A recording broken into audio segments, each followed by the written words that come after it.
Caros amigos, estamos de volta para mais uma série de vídeos sobre a esquizofrenia.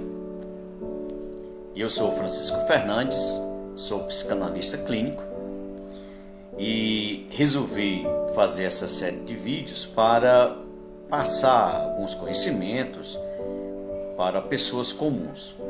Logo, o meu objetivo aqui não é lidar com os especialistas, nem com os profissionais da área, mas em especial com pessoas comuns e que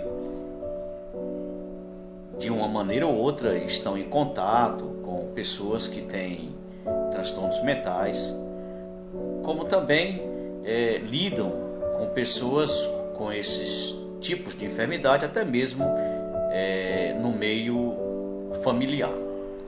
E como eu falei, nós vamos começar esse primeiro vídeo falando sobre a esquizofrenia. E eu vou dividir o assunto de hoje em alguns pontos principais. Vou falar sobre a esquizofrenia, vou falar também sobre as características gerais da esquizofrenia, vou falar da gravidade da esquizofrenia e também dar alguns detalhes no que diz respeito aos sintomas, até para que as pessoas possam estar alerta com a possibilidade de alguma pessoa na sua família vir a apresentar alguns sintomas.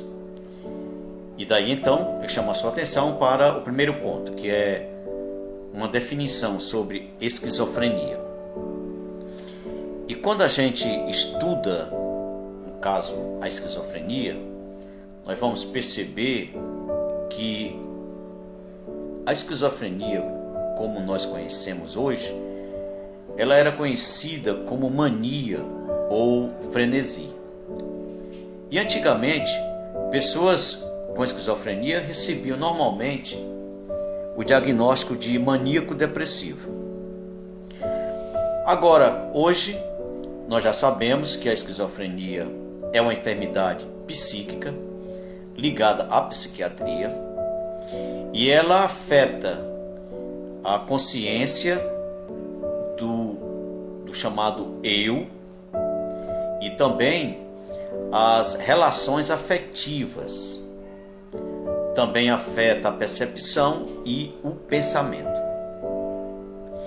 Também sabemos que a esquizofrenia ela afeta cerca de aproximadamente 1% da população. E outro detalhe, o termo esquizofrenia significa mente dividida.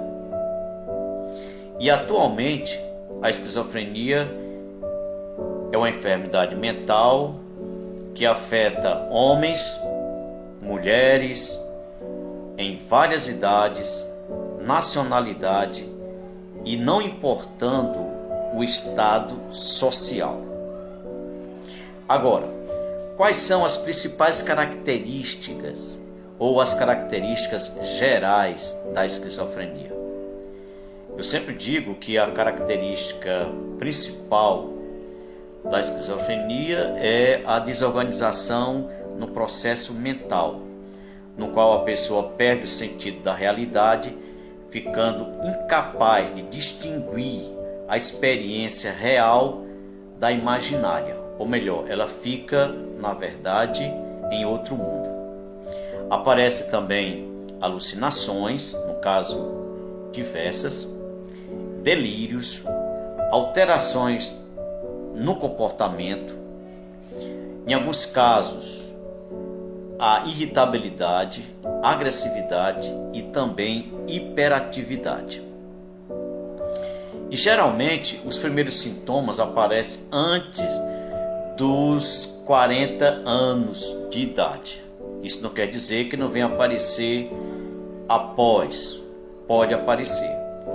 Mas normalmente nós ficamos preocupados e muito preocupados quando os sintomas da esquizofrenia aparecem na adolescência ou na juventude. Em especial porque quando aparece nessas faixas etárias, nós não sabemos como vai ser, né, o continuar ou o desenvolvimento ao longo da vida dessas pessoas que estão nessas faixas etárias. Agora, a gravidade da enfermidade. As pessoas perguntam: a esquizofrenia é uma enfermidade grave? Sim, ela é uma doença grave. Você tem ideia? Ela está entre as 10 maiores causas de invalidez. Mas, no entanto, com diagnóstico de forma precoce e tratamento adequado por um bom especialista, no caso psiquiatra, e uma boa medicação, uma medicação acertada, o tratamento traz uma qualidade de vida muito boa e para qualquer pessoa. Agora, um dos maiores desafios para os profissionais e familiares de portadores de esquizofrenia é, no caso, a fomentação ou alimentação da inclusão da pessoa na sociedade e principalmente no mercado de trabalho.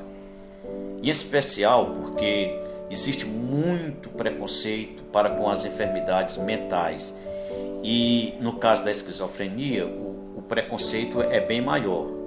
Eu sempre digo que a sociedade ela tem até medo de pessoas que desenvolvem esquizofrenia, coisa que não deveria acontecer, né?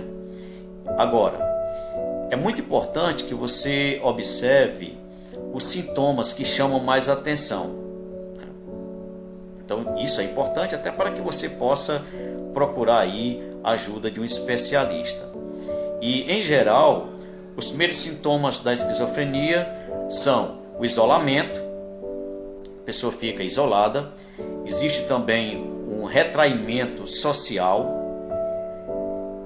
distúrbio do pensamento, do discurso, que no caso aqui entra a conversação, da conduta, podendo preceder ou acompanhar alguns sintomas psicóticos.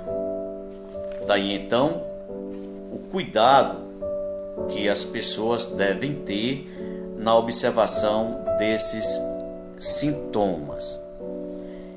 Em alguns casos também há um aumento da ansiedade e, como eu já falei, a questão da hiperatividade. A pessoa fica também às vezes mais agressiva, em alguns casos a pessoa cria, né, uma necessidade, o hábito de sair de casa, de andar pelas ruas sem rumo e em especial quando a pessoa está em crise. Outro detalhe muito importante na esquizofrenia é que nós temos os casos agudos, que no caso normalmente são surtos. Esses surtos podem acontecer de maneira repentina e também temos a esquizofrenia no quadro crônico, que se dá normalmente com os sintomas que eles se tornam permanentes e recorrentes.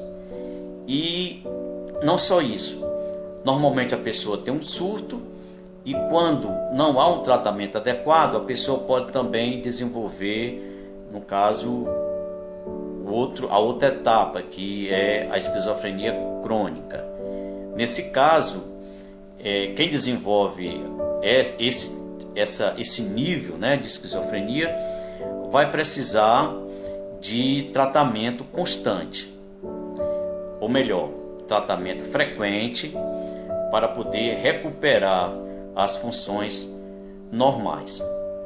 Ele necessita geralmente de tratamento longo, incluindo o uso de medicamentos, a assistência constante de um psiquiatra que vai prescrever e acompanhar a medicação.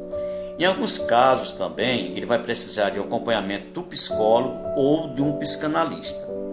mas o psiquiatra ele é essencial. Então, exatamente pela questão do uso da medicação.